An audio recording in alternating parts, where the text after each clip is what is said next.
안녕하세요. 유나이티드 읽어주는 남자 정진입니다. 프리미어리그 30라운드 브라이턴전 전술 리뷰 진행해보도록 하겠습니다. 매치 프리뷰에서 만만치 않은 팀이라고 언급했던 것처럼 브라이턴은 호락호락하지 않은 상대였는데요. 전반적으로 경기 전체에 걸쳐서 소셜 감독의 문제점보다는 선수단의 조직력이나 집중력에서의 문제점이 두드러지는 경기였습니다. 다행히 노르웨이 헤어드 라이언은 성능이 확실했고 후반전의 유나이티드는 전반전과 완전히 다른 팀이 되었죠. 경기력 변화에 대해서는 이 하프라임 라커룸 대화의 효과가 훨씬 컸겠지만 그렇다고 전술적인 변화 요소가 없지도 않았던 만큼 이번 경기에서 나타난 전술 변화를 한번 파헤쳐보겠습니다. 우선 경기 결과는 2대1로 유나이티드의 승리였습니다. 전반전 선수들이 다소 해이하고 느슨한 모습으로 경기에 임하며 빌드업 과정에서 여러 번 실수를 범한 끝에 브라이턴의 주도권을 상당히 많이 내줬었는데요. 국가대표 경기를 뛰고 온 선수가 많았고 부상 복귀자들이 포함되며 스쿼드 명단에서 변화가 있었다는 점이 크게 작용한 부분이었습니다. 덕분에 선제 실점까지 내어졌지만 후반전 완전히 달라진 경기력으로 주도권을 되찾아오면서 역전까지 다행히 이어나갈 수 있었습니다. 지표상으로 본 경기 양상은 유나이티드가 다소 앞서는 것으로 나타나는데요.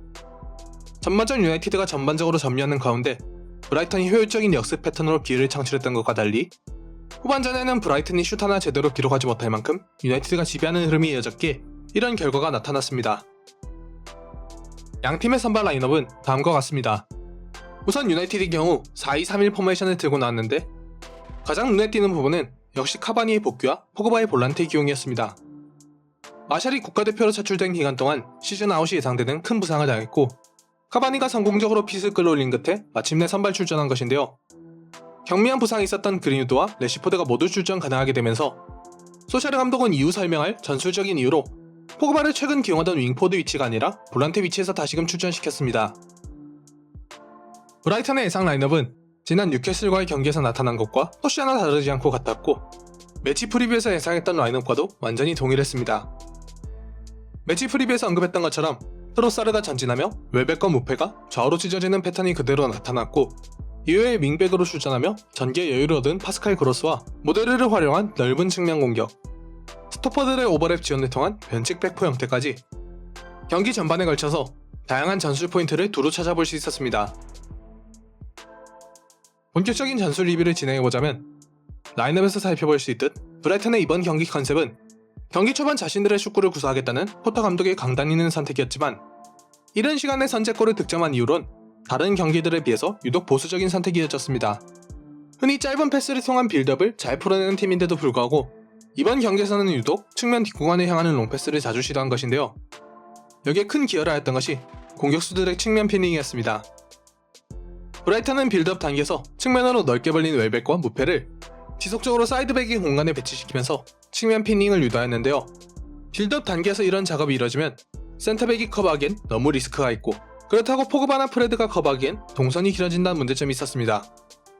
결과적으로 브라이턴은 유나이티드의 사이드백들이 전진 압박하는 것을 이 사이드 피닝을 통해서 기초적으로 막았고 이것은 유나이티드의 전진 압박 시스템에서 측면에 볼이 위치한 경우 사이드백의 압박 지원을 자주 활용한다는 것을 염두에 둔 선택이었습니다. 덕분에 브라이턴은 후방에서 6대7의 숫자 9의 상황을 만들 수 있었고 여기서 주로 윙백 위치나 스토퍼 위치에 압박에서 자유로운 선수가 발생할 수 있었죠. 여기서 공을 잡으면 사이드백이 압박 전개를 위해 딸려 나오거나 미드진이 압박을 위해 쏠릴 수밖에 없었고 그러면 반대편으로 전개하기에 유리한 상황이 자주 형성되었습니다. 결과적으로 브라이턴은 유나이티드의 사이드백들을 아래에 고정시켜버리는 측면 피닝을 통해서 수월하게 빌드업 작업을 이어나갈 수 있었죠. 경기 초반에 나온 브라이턴의 선제골 역시 이러한 브라이턴의 색채가 그대로 묻어나는 골이었습니다. 정작 실점의 빌미를 직접 제공한 것은 포그바의 느슨한 패스 미스와 린델레프 그리고 완비사카의 낙구지 점포 착 실수였지만 브라이턴이 수비 상황에서 웰백과 무페를 유나이티드 사이드백의 뒷공간에 넓게 배치시켜 놓으니 공을 끊어낸 상황에서 측면 뒷공간으로 바로 전개가 이어질 수 있었던 것이죠. 그리고 그것을 빠르게 중앙까지 투입시키며 선제골이라는 결과를 얻어갈 수 있었던 것입니다. 공격 상황에서 포터 감독의 접근 방식이 공격진을 좌우로 찢어놓는 방식에서 시작했다면 수비 상황에선 중앙의 전개를 막아세우는 소극적인 다이아몬드 압박 대응을 구성했습니다. 유나이티드가 볼 전개를 시작하는 초기 단계에 대하여 브라이턴은 강한 압박을 전개한 대신 3선 자원들 이상으로 볼이 전개될 수 없도록 공간을 지키는 형식의 수비를 취했는데요. 프레드와 포그바, 쇼로 구성된 빌드업 아울렛 각각에 대하여 한 명씩의 공격수를 갖다 붙이고 브루노에게 비수마를 주로 데이마크 시키는 가운데 여유가 있는 랄라나를 다이아몬드 구성의 한 축으로 빼내면서 수비적인 지연을 해냈습니다. 그리고 일단 지연에 성공하면 후방에는 이미 5명의 수비라인이 구성된 상태였고 설령 유나이티드가 뽀르리 단계까지 전개하더라도 중앙 미드필더까지 수비라인에 가세해가며 박스 안에 6명의 수비수를 채우기도 하는 상대 중앙 밀집 대응을 뚫어내기엔 유나이티드의 선수 구성으론 다소 무리가 있었습니다. 다만 이것이 성공적으로 먹혀들 수 있었던 것은 브라이턴의 전술 접근이 훌륭해서라기보단 유나이티드의 선수단 경기력이 썩 좋지 못했었기 때문입니다. 앞서 포메이션을 언급하면서 이야기했듯 솔샤르 감독은 이번 경기에서 포그바를 볼란테로 기용했는데요. 최근 유나이티드의 빌드업 작업에서는 완비사카가 후방 빌드업 코어에 지원하고 대신 쇼에게 전진의 자유도를 주었었는데 비사카의 빌드업 작업에서의 정밀도 문제가 꾸준히 나오다 보니 후방 빌드업이 매끄럽지 않은 상황이 지속적으로 제기되었고 결국 포그바를 이 위치에 활용하면서 후방 빌드업 작업을 원활하게 만들고자 한 것입니다. 그래서 전반전 동안 포그바가 넓게 펼쳐서면서 빌드업 작업을 지원하는 양상이 자주 나타났고 대신 비사카가 전진하며 볼 운반 작업에 가담하곤 했습니다.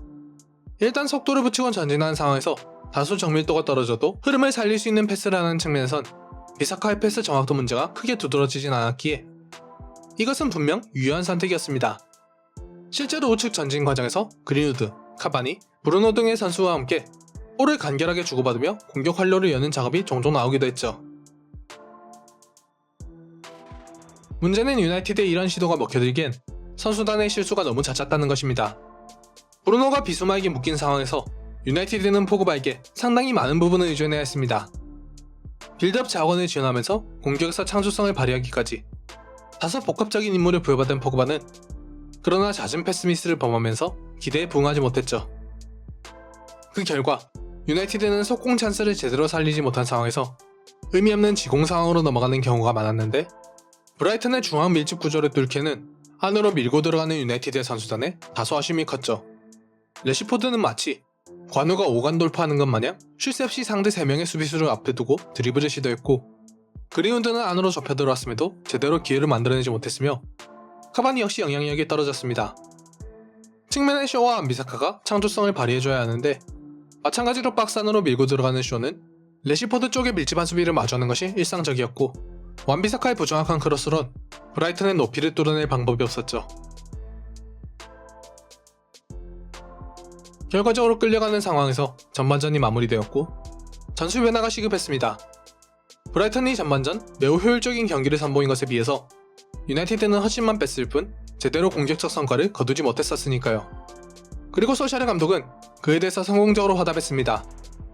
후반전 들어 유나이티드는 프레드를 내려 나볼피아나 대응을 갖추면서 측면을 넓게 쓸 수 있는 여유를 만들었고 동시에 포그바에게 빌드업 임무를 덜어주면서 전진을 가담시켰습니다. 사실 낮은 위치에서 포그바의 느슨한 전진 패스가 실점의 빌미를 제공하기도 했을 정도로 굉장히 부정했기에 굳이 이 위치에 포그바를 계속 방치할 이유가 없었습니다. 어쨌건 포그바가 이렇게 전진하여 공격에 좀 더 관여하기 시작하자 브라이턴은 포그바와 브루노를 동시에 견제하는 상황이 생기면서 이전처럼 미드필더가 수비라인에 가담하는 식스백 형태를 만들기에 다소 무리가 생겼습니다. 포그바의 전진으로 그린우드는 조금 더 넓은 지역에 포진하였고 쇼는 전반전에 비해서 더 자유도를 얻으면서 레시포드와 같은 타이밍에 함께 뛰어들어갈 수 있는 기회를 포착했죠. 유나이티드는 이 방식을 통해서 성공적으로 주도권을 되찾아올 수 있었습니다. 유나이티드의 동점골은 이런 전술 변화로 브라이턴이 계속해서 밀리는 양상에서 나왔습니다. 후반전 시작부터 주도권을 내주기 시작하자 포터 감독은 주도권을 되찾기 위해서 왼쪽 스토퍼 펠트만을 풀백처럼 활용하는 변칙 백포 형태로 응수했는데요. 그런데 이렇게 전술 변화가 이루어지는 과정에서 그 빈틈을 유나이티드가 파고들어 볼을 높은 위치에서 빼앗는 데 성공하면서 유효한 속공 찬스를 만들 수 있었고 레시포드가 이것을 성공적으로 마무리 지으면서 귀중한 동점골을 만들 수 있었습니다. 이후 유나이티드는 경기장을 그나마 넓게 쓸 수 있는 측면 자원인 제임스와 활동 반경을 넓게 가져가면서 유닛 플레이에 도움을 줄 수 있는 반드백을 투입하며 지속적으로 공격폭을 넓히는 시도를 이어나갔는데요. 제임스의 투입과 카바니 아웃으로 오른쪽 측면에 있던 그린우드가 직접 득점을 노릴 수 있는 중앙으로 들어왔고 제임스는 그린우드가 빠진 오른쪽 측면에 배치되면서 경기장을 더 넓게 쓸 수 있는 채비가 되었죠. 반대편에는 반더백이 루크쇼를 지원할 수 있도록 배치가 되었습니다. 그리고 이 효과가 그대로 나타난 것이 유나이티드의 역전골이었습니다. 반더백이 영리한 더미런이 상대 수비를 끌어내었고 그 벌어진 공간으로 브루노가 침투하면서 라인을 돌파하는 데 성공한 것이었는데요. 여기서 브루노가 다시 반대편으로 크게 돌려놓는 선택을 가져가며 돌아 들어가는 포그바를 바라보았고 제임스가 중앙으로 밀고 들어가며 만들어준 바깥 공간에서 포그바가 자유롭게 슛을 가져갔으나 그것이 빗맞았음에도 운 좋게 그린우드에게 떨어지면서 역전골을 만들 수 있었습니다. 골 자체도 훌륭한 팀플레이에서 비롯된 것이었지만 포그바의 전진, 반더백의 측면 기용, 랩에선 제임스의 활용과 같이 이번 경기 소셜 감독의 전술 변화 내용들이 총체적으로 녹아있는 전술적 성과라는 점에서 더욱 그 가치가 컸던 골이었죠. 아무튼 이후로 브라이턴이 뒤늦게 공격 쪽에 무게를 싣고자 노력했으나 이미 상황은 많이 늦어 있었고 경기는 2대1 유나이티드의 통쾌한 역전승으로 끝이 났습니다. 그레이엄 포터 감독은 분명 시스템을 잘 갖춘 팀을 만들었다는 점에서 오히려 기초 플레이에 대한 접근은 소셜의 감독에 앞섰지만 훌륭하게 대응 전술을 짜낸 그리고 하프타임 라커룸 대화로 선수단의 개별 경기력을 반전시킨 소셜 감독의 활약 앞에서는 그 빛이 발했죠. 이미 투엘이나 나겔스만 같은 세계적인 전술가들을 상대로도 맞춤 대응 전술을 새기는 모습을 여러 차례 보여줬던 소셜 감독이기에 유망한 감독이라고는 하나 그들의 열합판이라고 볼 수 있는 포터 감독에게 전술적으로 이긴 것이 그리 큰 이변은 아닐 것입니다.